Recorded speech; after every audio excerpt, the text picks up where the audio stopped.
Tesla's production ramp is now underway for one of the most hotly anticipated products ever, the Cybertruck, which has over 1 million pre-orders and could take years to actually meet this initial level of demand. For some reason, Tesla's critics keep suggesting that the Cybertruck could flop. However, they fail to recognize Tesla's track record of reliable products, as well as the glaring stat that Cybertruck has about 3 to 4 times more pre-orders than the Model 3 had, which was record-breaking on its own. It was predicted that, of Model 3's 400,000 plus pre-orders, many would be cancelled, and Tesla would run out of demand.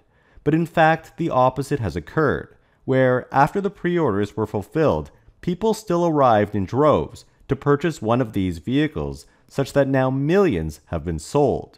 The same will be true for the Cybertruck, where the bulk of new deliveries will occur after Tesla has processed its massive pre-order backlog.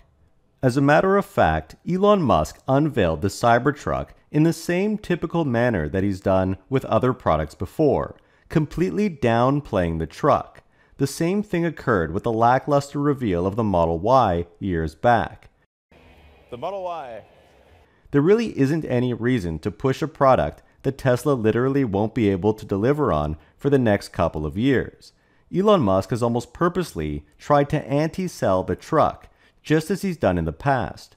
However, despite this practice of dissuading customers from buying the product in its early ramp-up phases, this time round, there may be a surprising twist. Other pickup truck makers like Ford, GM, Stellantis, and Toyota should remain vigilant, as Tesla has strategic plans in place that could signify a notable shift and pose a significant threat to these legacy businesses. And before we continue, stop using Yahoo Finance, stop using Google Finance, and have a look at our website, themarketisopen.com, where we have instant stock quotes and quarterly financial data going back up to 15 years, and it's all freely available. In our last video, we highlighted that Ford's F-150 Lightning electric pickup truck was experiencing a major slowdown in demand. Of all the Lightnings ever produced, it was reported that about a third of them remained unsold on dealer lots. Yet despite this, the company was planning to triple production of its struggling pickup truck, totally counter to all of the data we've been seeing. But just the other day, reality seems to have sunk in, with Ford slashing F-150 Lightning production in half to match consumer demand. This was after a record month of November, according to the company. However, Ford sells its vehicles into dealerships, which appear to be super saturated with EVs that aren't selling. Ford has even had to cut back investments, delaying $12 billion worth of EV-related projects, including a battery plant back in October, at a time when Tesla is still investing in its business, especially with the Cybertruck on its way, and planning to step up the pressure on companies like Ford. But due to cutbacks in electric vehicle investments across the board, there's a perception that the market isn't ready for electric vehicles yet, and consumers don't want them. Yet that seems to only apply to non-Tesla vehicles. It appears that the market wants great cars, not some shoehorned electric motor inside a legacy ICE-powered car which contains antiquated software to try and pass it off to the consumer. One interesting thing to consider is that Tesla has already broken records in the EV industry with the Model Y, which is now the best-selling car in the world. However, at the same time, and a little counterintuitively, US-based companies like Ford and GM, even Stellantis, which owns Chrysler, have still realized some record profits. Strangely, their cash cows have remained fairly untouched by the rise of electric vehicles, even though these companies haven't played much of a major role in this market shift, and fully electric cars have snagged a meaningful 7.9% share of new car sales in the US alone. The reason is that the US car companies rely heavily on larger vehicles to drive profits, specifically their dominant market share in the pickup truck market. The Ford F-Series lineup, specifically the F-150, is the best-selling vehicle in the US, and one of the best-selling in the world. This is Ford's bread and butter, and even though they've suffered historically in the sedan market, which they've almost completely withdrawn from, and other small cars as well, the company is seemingly doing completely fine, because they control one of the most, if not the most, lucrative auto markets in the world. Moreover, the Chevy Silverado is the highest selling product among all of General Motors' brands. It too is one of the main reasons that the company is still afloat. And likewise, the third best-selling US vehicle is the Ram, which is owned by Chrysler, a subsidiary of Stellantis. Now, captivatingly, out of the top 10 cars on CNBC's list of America's best-selling cars for last year, 2022, sales were down slightly for every single one of them compared to 2021, except for Tesla's Model Y, which came in 6th place and was up 32% versus the previous year. This year, in 2023, Model Y is expected to do even better, becoming the world's best-selling car of any kind.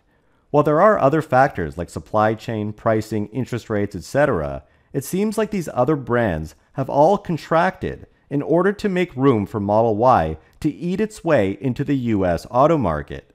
If we didn't know any better, you can look at last year's results and come to the conclusion that Model Y, an SUV crossover, has stolen market share and sales units from all of these other brands, including the F-150, Silverado, and Ram pickup trucks.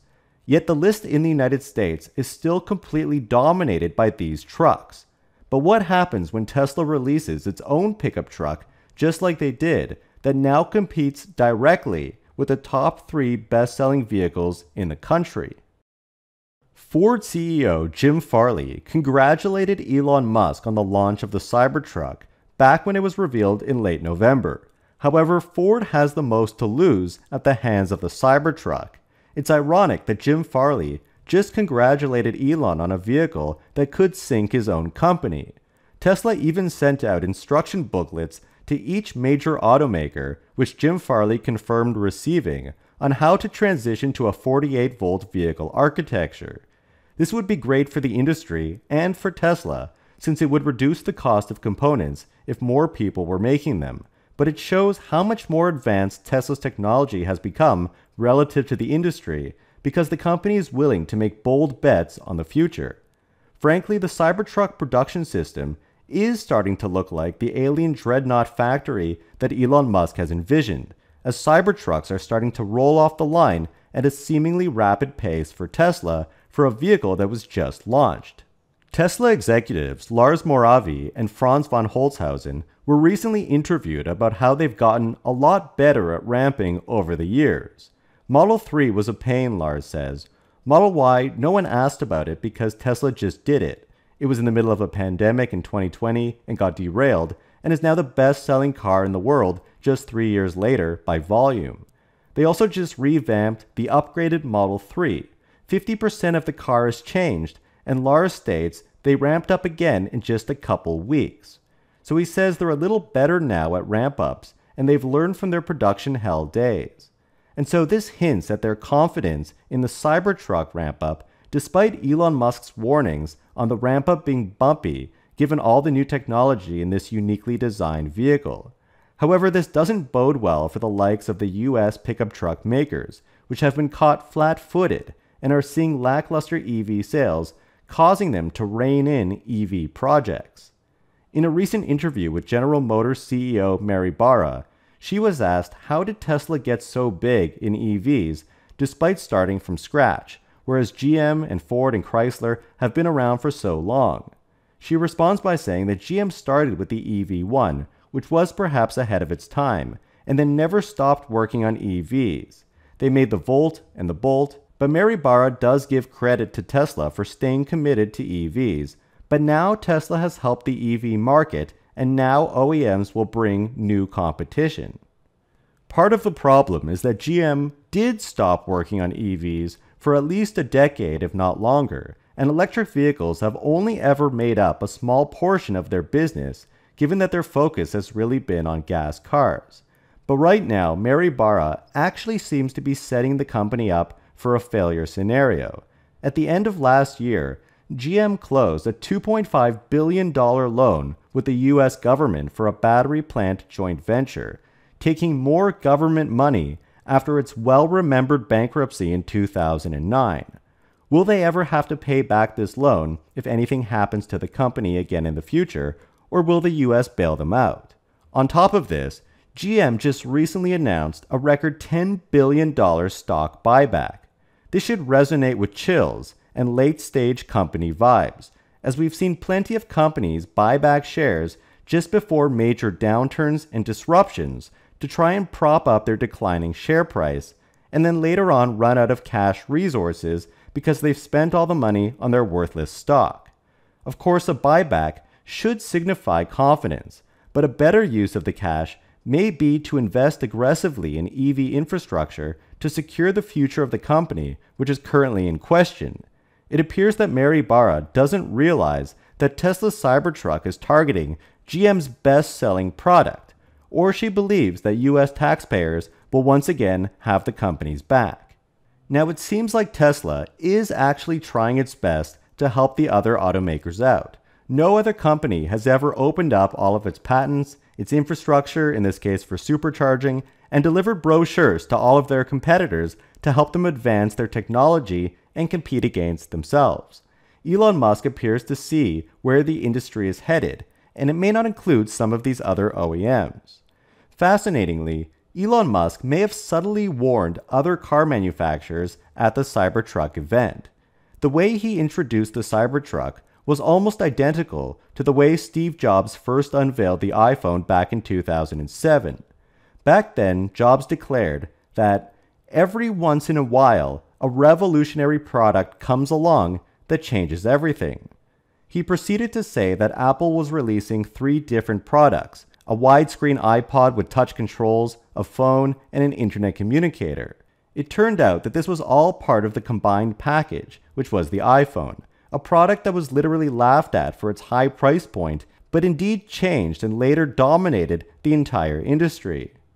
Curiously, Elon Musk starts off the Cybertruck presentation in almost the exact same way.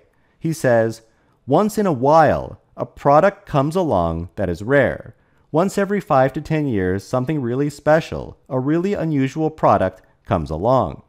The choice of words here seems deliberate, and may be somewhat a hidden warning flare for the competitors in the pickup truck industry, in that Cybertruck shares many parallels with the iPhone's launch. Tesla is offering a combined package including their leading-edge powertrain technology and software, a revolutionary 48-volt system, steer-by-wire, and they've effectively diminished the significance of the F-150 Lightning's V2X capabilities by introducing their own to power the home. They've borrowed the crab walk idea from GM, but adapted it for tighter turns and more practical scenarios. And they've launched accessories tailored for activities like camping, which makes far more sense in Cybertruck's expansive 6-foot bed compared to Rivian's more limited 4.5-foot bed. Cybertruck makes everyone else's product look obsolete. Elon Musk proceeds to say that the company has built a truck that experts said was impossible to build.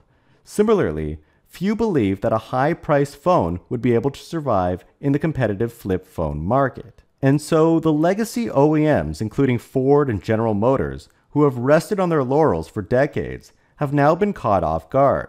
Now that the steamroller is in motion, they can't seem to get out of the way. Ford has had to cut back on EV production and their investments, and General Motors is borrowing government money for EV projects and spending their own money on buybacks instead of new technology. All amidst this dire time when Elon Musk is effectively warning the entire industry about the impending impact of the Cybertruck. So do you think US car makers like Ford and GM will survive a shift in the pickup truck market to EVs, especially considering Elon Musk's subtle warnings and the potential disruption caused by the Cybertruck? Don't forget to watch my last video on the Cybertruck launch. Please hit the like button and subscribe, we would really appreciate that. And a huge shout out to all of our patrons that helped to support our channel. Your support helps us to continue to make great content. Thank you guys so much for watching.